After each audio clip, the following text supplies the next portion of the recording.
Los Angeles Wildfire Saga. Chapter 1. The Spark in the Hills. On January 10th, 2025, the first flames flickered in the dry hills above Los Angeles.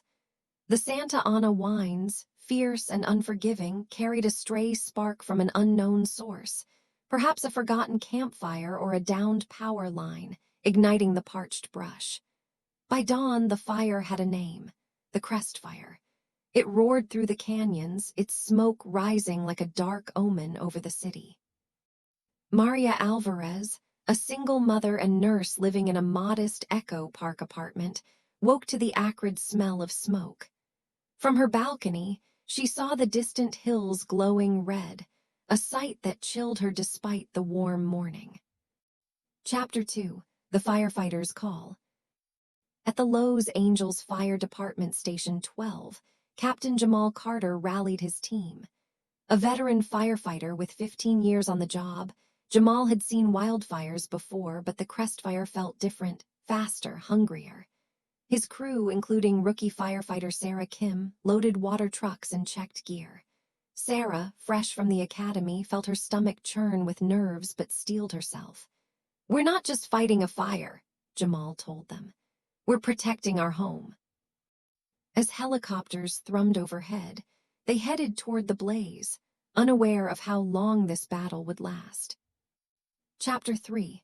Beverly Hills in Peril. In Beverly Hills, tech mogul Ethan Caldwell stood on the terrace of his $20 million mansion, watching the fire creep closer. His wife, Leila, a former actress, packed irreplaceable keepsakes, photo albums, awards, her grandmother's jewelry. Their teenage daughter, Zoe, refused to leave her pet rabbit, Machi, behind.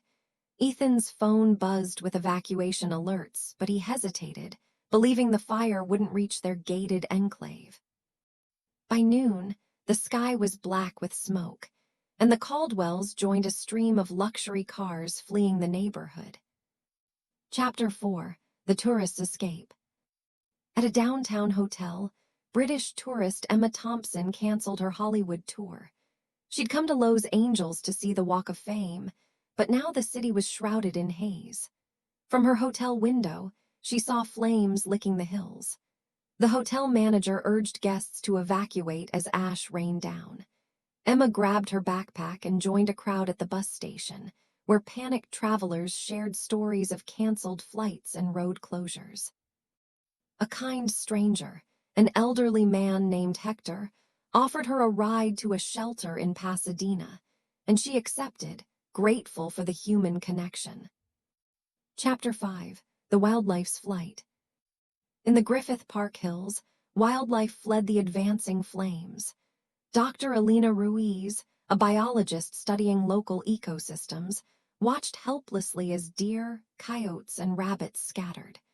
She'd spent years tracking the park's biodiversity, and now her research station was at risk. Alina joined a volunteer group rescuing injured animals, carrying a singed owl to safety in a pet carrier. The fire was destroying habitats at an alarming rate, and Alina feared for the long-term impact on the region's delicate ecosystem. Chapter 6. The Community Rallies. In South Los Angeles, community organizer Aisha Jackson turned a local gym into a relief center. Donations poured in: blankets, bottled water, masks to filter the toxic air. Aisha, whose brother was a firefighter, knew the toll the Crest Fire was taking. She coordinated volunteers, including teenagers who distributed supplies to evacuees. One volunteer, 16-year-old Diego Morales, felt a surge of pride as he handed out meals to families displaced from their homes. "We're in this together," Aisha told them, her voice steady despite her own fears. Chapter 7. The Power Outage. By day 3, the fire disrupted power lines, plunging parts of the city into darkness. Maria Alvarez's apartment lost electricity, leaving her and her 8-year-old son, Lucas, without air conditioning or phone chargers. With smoke seeping through the windows, Maria taped plastic sheets over the cracks and taught Lucas to wear a mask indoors. She worried about her hospital shifts, Patients were flooding the ER with respiratory issues. Maria's neighbor, Mrs. Chen, shared a battery-powered radio, and they listened to updates about the fire's relentless spread. Chapter 8. The Celebrity Evacuation. Pop star Kayla Monroe, whose mansion overlooked the Pacific Palisades, live-streamed her evacuation to her millions of followers. "This is real," she said, her voice trembling as she packed her Grammy awards. Her fans responded with donations to fire relief funds, inspired by her vulnerability. Meanwhile, basketball legend Marcus Tate drove his family out of Bel Air, his SUV packed with essentials. The sight of flames consuming his neighbor's estate shook him. "Money can't stop this," he muttered, gripping the steering wheel. Chapter 9. The Firefighters' Struggle. Jamal Carter's crew battled the crest fire in 12-hour shifts. Sarah Kim, soaked in sweat, wielded a hose against a wall of flames. A sudden wind shift sent embers raining down, and she narrowly escaped a collapsing tree. Jamal pulled her to safety, his calm demeanor grounding her. "You're doing great, kid," he said, though his own hands trembled from exhaustion. Helicopters dropped water from above, but the fire seemed to mock their efforts, leaping across fire breaks and racing toward new neighborhoods. Chapter 10. The Evacuation Order. Authorities issued mandatory evacuation orders for Brentwood and Pacific Palisades. Ethan Caldwell finally relented, driving his family to a hotel in Santa Monica. Zoe clutched Machi's cage, tears streaming down her face as she watched their home disappear in the rearview mirror. Leila tried to stay strong, but her voice cracked as she called her sister for support. Ethan, usually stoic, felt a knot in his chest. "We'll rebuild," he promised, though he wasn't sure he believed it. Chapter 11. The Air Quality Crisis. The smoke from the crest fire turned Los Angeles air toxic. Dr. Priya Sharma, a pulmonologist at Cedars-Sinai, treated a surge of patients with asthma attacks and bronchitis. She distributed inhalers to evacuees at a shelter, where Maria Alvarez volunteered after her shift. Priya warned that children and the elderly were at highest risk.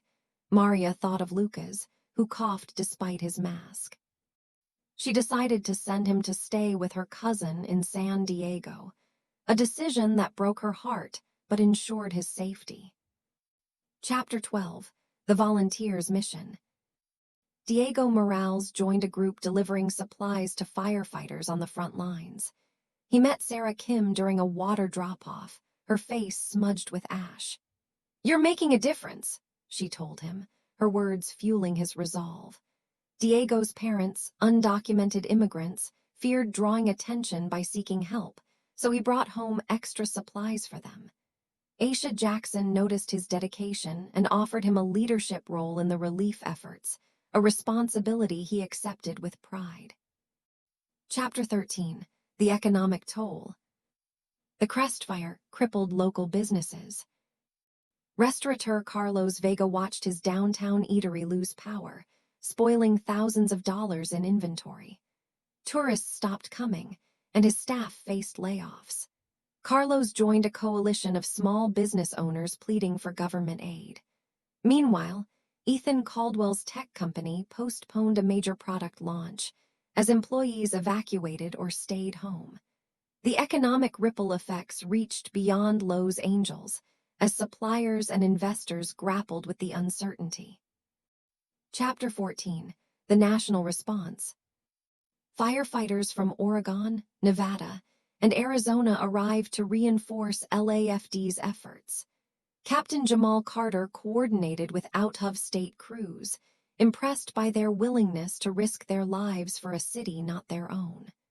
Sarah Kim trained alongside a Nevada firefighter, learning new techniques for containing spot fires. The federal government declared a state of emergency, unlocking funds for relief. President Elena Martinez addressed the nation, urging unity. Los Angeles is hurting, but America stands with them. Chapter 15. The Environmental Impact. Dr. Alina Ruiz documented the crest fire's devastation. Thousands of acres of chaparral and oak woodlands were reduced to ash.